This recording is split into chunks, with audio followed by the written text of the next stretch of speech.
Hi everyone, मैं हूं मधु और आप देख रहे हैं मेरा चैनल ट्विन्स मामा। आजकल ट्विन प्रेगनेंसी काफ़ी रीजंस की वजह से बढ़ती जा रही है। इसका डिटेल डिस्कशन मैं अपने प्रीवियस वीडियोस में कर चुकी हूं। अगर आपने ना देखा हो तो डिस्क्रिप्शन बॉक्स में दिए गए लिंक से देख सकते हैं। क्यों ट्विन प्रेगनेंसी में ज़्यादा एंटीनेटल विजिट्स होते हैं, या फिर एक ट्विन प्रेगनेंसी सिंगलटन प्रेगनेंसी से किन मायनों में अलग होता है, आज हम बात करेंगे इस बारे में।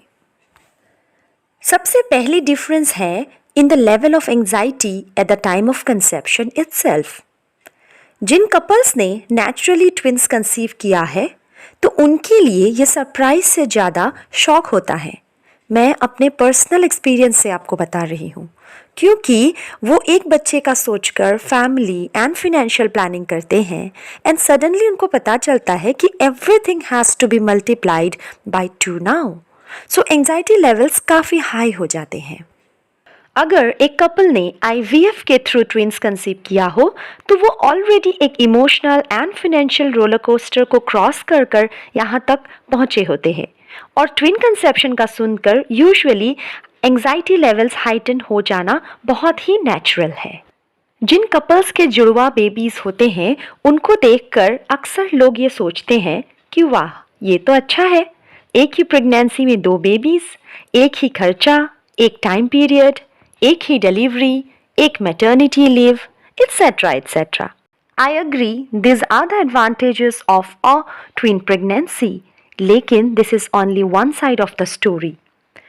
जो आपको नहीं पता होता है वो है कंसेप्शन से डिलीवरी तक का सफ़र, repeated ultrasound scans, frequent antenatal checkups, chances of increased complications, और इस दौरान एक कपल की एंजाइटी, सब कुछ डबल होती है। अगर हम पहले 12 हफ्ते की बात करें तो प्रेगनेंसी के शुरू के इन महीनों में मिसकैरेज के चांसेस बहुत ज़्यादा होते हैं ट्विन प्रेगनेंसी में in comparison to singleton pregnancy. In case of IVF 6 से 8 हफ्तों के बीच एक अल्ट्रासाउंड स्कैन होता है और उसमें एक कपल को पता चल जाता है कि ये सिंगलटन प्रेगनेंसी है या ट्विन प्रेगनेंसी। लेकिन 10% के आसपास के IVF प्रेगनेंसी के केस में अगर वो ट्विन प्रेगनेंसी से शुरू भी होता है तो चांसेस रहते हैं कि बाद में बस एक ही ट्विन सरवाइव करे, जिसको कि वैनिशिंग ट्विन कहते हैं। और इन case of a natural twin pregnancy 11 से 13 हफ्तों के बीच एक फर्स्ट ट्राइमेस्टर स्कैन होता है, जो कि बहुत इंपॉर्टेंट होता है फॉर डेटिंग। मतलब IVF हो तो आपको पहले से पता होता है, लेकिन अगर नेचुरल कंसेप्शन हो तो इस स्कैन के द्वारा पता चलता है कि आपका प्रोबेबल ड्यू डेट कब का हो सकता है। इस फर्स्ट ट्राइमेस्टर स्कैन में आपके बेबी का नेजल बोन डेटा और न्यूक्लियल ट्रांसल्यूसेंसी भी देखा जाता है, और मैटरनल एज और ब्लड टेस्ट के साथ इन दोनों फैक्टर्स को कंबाइन करके डॉक्टर आपके लेवल ऑफ रिस्क को कैलकुलेट करते हैं towards having a baby with chromosomal abnormality, और ट्विन प्रेगनेंसी में इसके चांसेस काफ़ी हाई होते हैं। इसके अलावा इस स्कैन में ये भी पता लग जाता है कि आपको सिंगल बेबी है, या फिर अगर ट्विंस है तो क्या आपको फ्रेटर्नल ट्विंस है, या ये श्योर है कि आपको आइडेंटिकल ट्विंस है।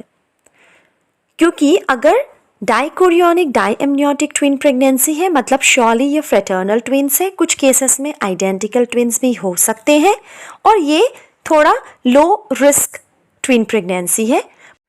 पर अगर ये मोनोकोरियोनिक डाइएमनियोटिक ट्विन प्रेगनेंसी है या फिर मोनोकोरियोनिक मोनोएमनियोटिक ट्विन प्रेगनेंसी है, जो कि हाई रिस्क ट्विन प्रेगनेंसीज होती है और आइडेंटिकल ट्विन प्रेगनेंसीज होती है, ऐसे केसेस में आफ्टर 16 वीक्स ऑफ जेस्टेशन हर 2 हफ्ते में आपके डॉक्टर आपकी एंटीनेटल चेकअप शेड्यूल कर सकते हैं, या फिर आपको अल्ट्रासाउंड स्कैन के लिए यूजुअली बुलाते हैं।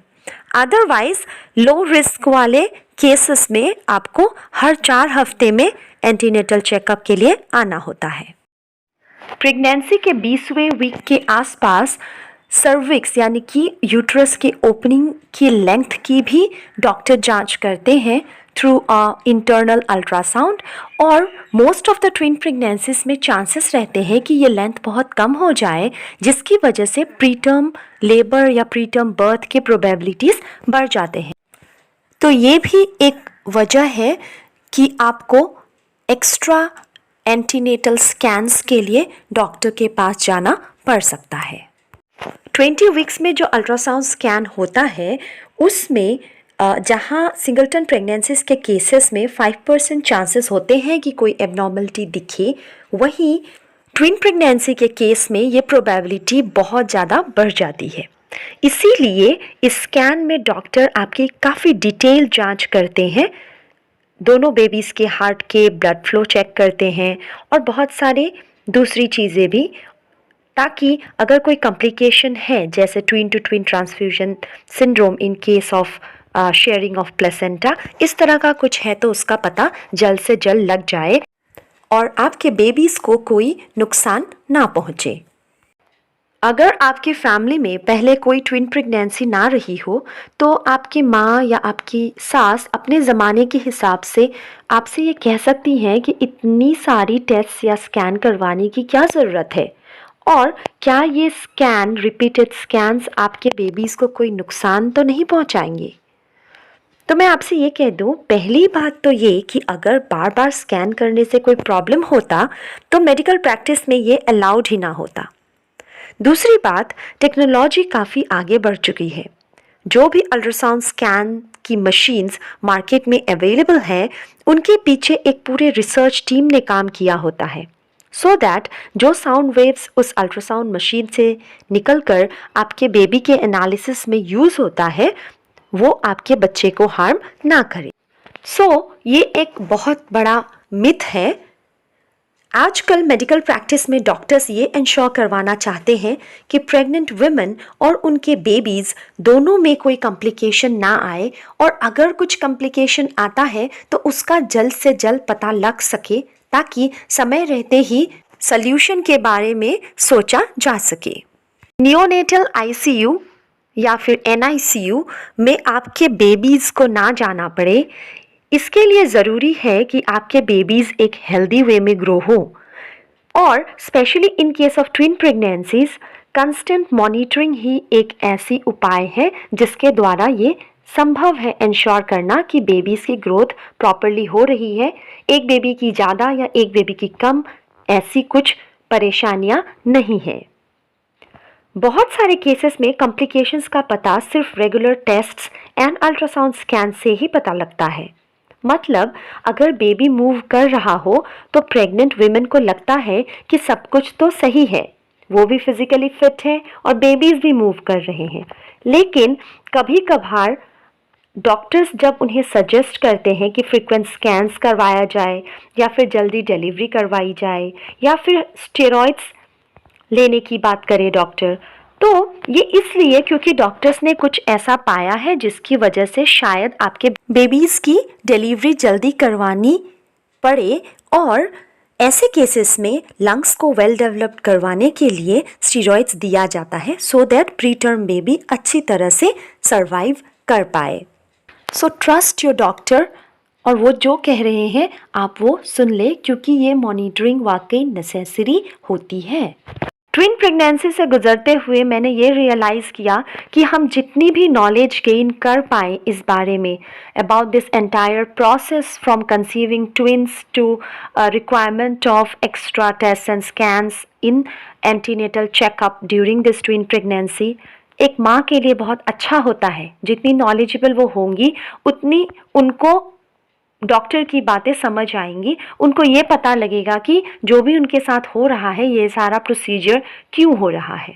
सो this is my motto of starting the series of YouTube videos, कि मैं अपनी प्रेगनेंसी में हुए एक्सपीरियंसेस से एटलीस्ट कुछ twin moms and would be twin moms के काम आ सकूँ।